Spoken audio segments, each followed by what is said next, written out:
To unlock the future of our continent, we need a fit-for-purpose Africa Union. Africa is a continent built for greatness through the principles of Pan-Africanism for African unity, but bogged down by clashing visions and now standing at a historical crossroads. From the Organization of African Unity to the African Union, where is Africa going and where is the purpose? Africa as a continent should be at the forefront in leading innovations and developments. But regrettably, Africa's brightest minds are leaving the continent because they don't see a future at home, whereas there are millions of treasures in our land. What reforms can be done? Is the African Union capable of the growth of Africa, or has it become its bottleneck? You are watching the Uzoamaka Angle, and I am Uzoamaka J. Eze. Please subscribe, like, share, and comment, as this will help our reach. Recently, while addressing intelligence chiefs from across the continent at the Mashariki Cooperation Conference in Mombasa, William Ruto, the President of Kenya, said, "My colleagues, heads of state, gave me the assignment to work on the reform of the Africa Union institutions and organs to make them fit for purpose for a time as this, as we look into the future. I can tell you without an iota of doubt that Africa Union, as is today, is not fit for purpose, is not fit to provide the leadership that this continent needs going into the future. As it is today, African Union is not fit for purpose. Ruto's statement is bold, quite bold, as he is tasked to lead the reform needed in the African Union. Now we may ask, what type of reform does the AU need at this time? Or will it be a topic for more conferences that will elicit plenty of ideas with no actionable or implementable outcome? The United Nations in its report projects that by 2050, Africa's population could be estimated at 2.5 billion. This means that Africa could have about 25% share of the world's population. What programs or what leadership can the African Union provide to be able to harness Africa's human and mineral resources and lead such a huge number of people in the continent? Which brings us back to what Ruto says. And therefore, there is need for the reform of the Africa Union. I am asking of you, as intelligence leaders, to assist us to figure out what kind of Africa Union that we need to be able to unlock the potential that exists in our continent and the opportunities that we have, so that as we march into the future, as we become the single largest market, as a quarter of the world's population live in our continent, we take advantage of that position, because otherwise it can pose a major risk for us. And I want to tell you that there is a lot of resistance to the reform of the Africa Union.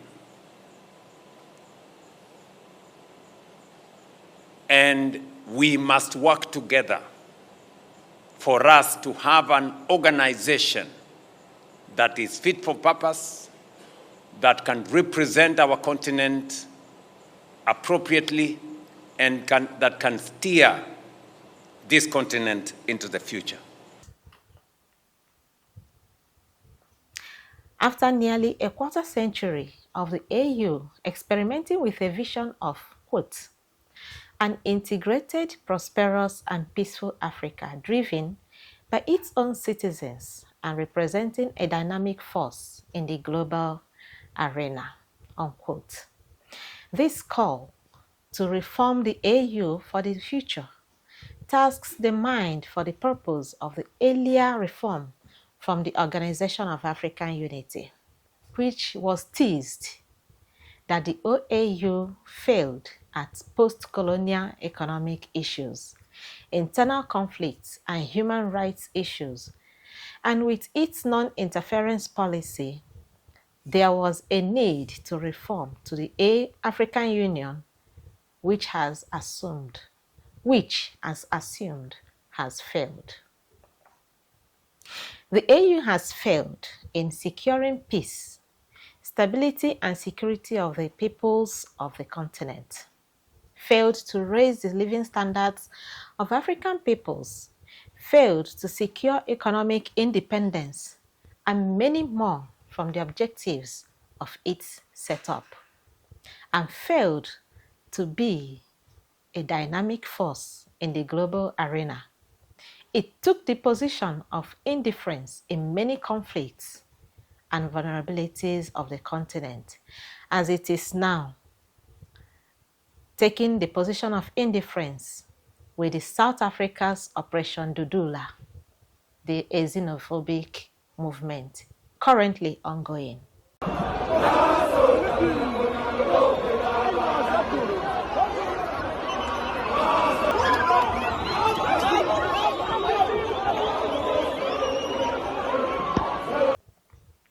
It is a concern to the peoples of Africa who have lost more hope than confidence in the future of Africa. AU as constituted aims to defend the sovereignty, territorial integrity, and independence of its member states, but it cannot act outside of the powers it currently has. Its force is derived from the member states as it only functions as a union without teeth.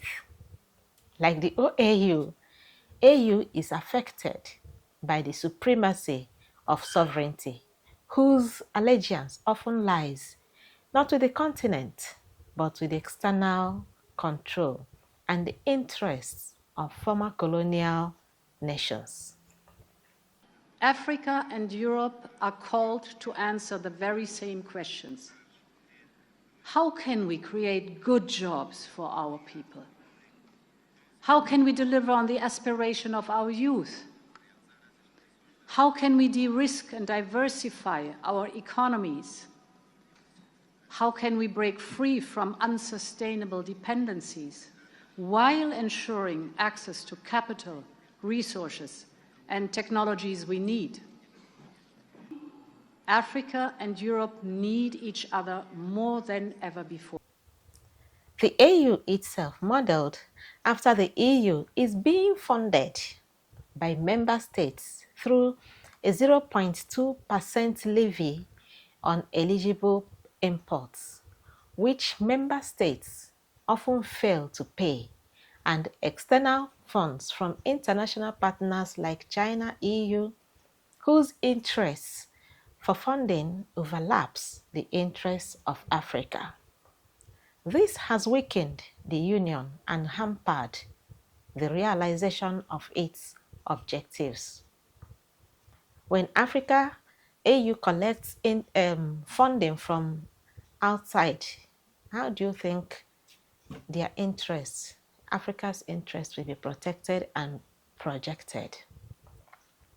So, with lack of internal funding from Africa's heads of states, AU cannot exclusively serve the interests of Africa, leading to it being silent when they are needed to act, or fail in the integration drive, nor become the dynamic force in the global arena. Will William Ruto's reform tackle this financial situation deeply? William Ruto, taking over the Paul Kagame task force, is tasked to seek the reform of the African Union, quote, to realign the structure, functions, and focus of the African Union Commission, African Union organs, and specialized agencies to make them more effective and efficient in implementing the Union's programs, unquote. With the reform, give executive authority to the African Union Commission. With the authority, be binding across the sovereign nations. Will the current AU be torn for a new organization, just like they torn the OAU and formed AU? So will this reform take us out of AU for a new organization? Will it bear the same name? Or will it be like a new wine in an old jar? How will the AU be made effective to cater to the fleeing youths who don't hunger to return once left? And how will it secure its place in the economic security, tech future, digital opportunities, and economic developments of the future, and many more? Even with the youth agenda, the AU had always been seen as a union for African leaders, where they meet once a year, take turns to speak, fly back to their countries without any tangible outcome to affect the respective citizens towards employment opportunities, growth, and development. Africa today has a youth unemployment crisis, rendering many vulnerable. In urging reform, what is in there for the large percentage of the young population? What hope could they instill in the youth that Africa is indeed the future of the world? In over 60 years, from the OAU to the AU, from the Organization of African Unity to the African Union, there have been some achievements, though not exclusively felt by the African peoples.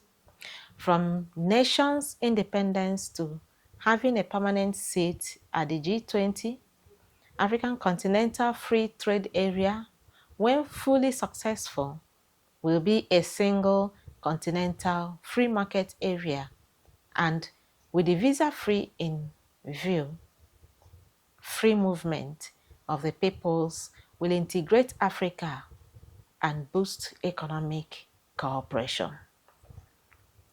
But when viewed in tangible terms, it may be seen that in over 60 years, the achievements could be summed up as minimal, which questions to be asked if the AU is relevant at all.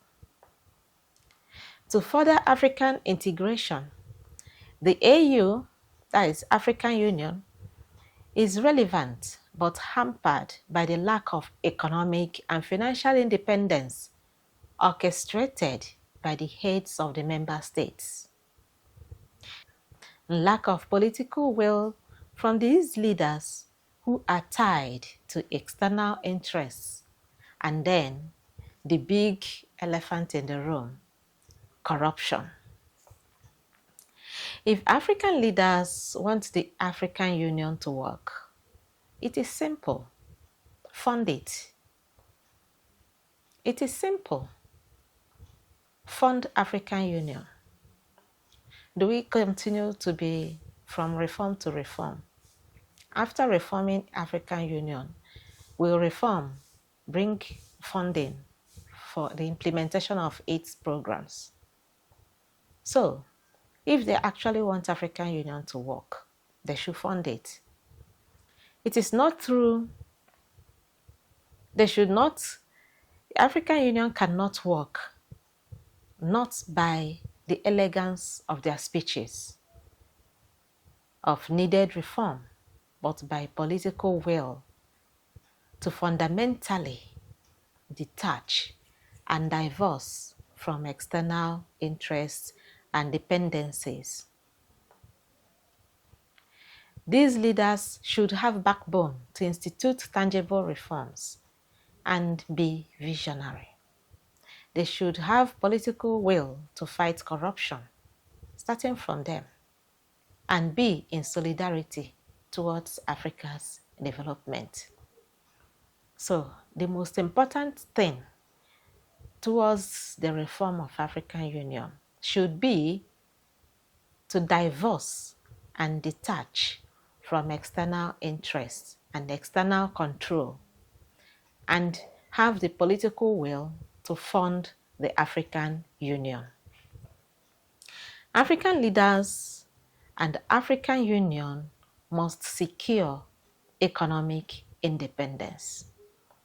Yes, many countries, many nations have political independence from the colonial nations, but regrettably, many African nations do not have economic independence. In fact, not as many, but all, if I may say.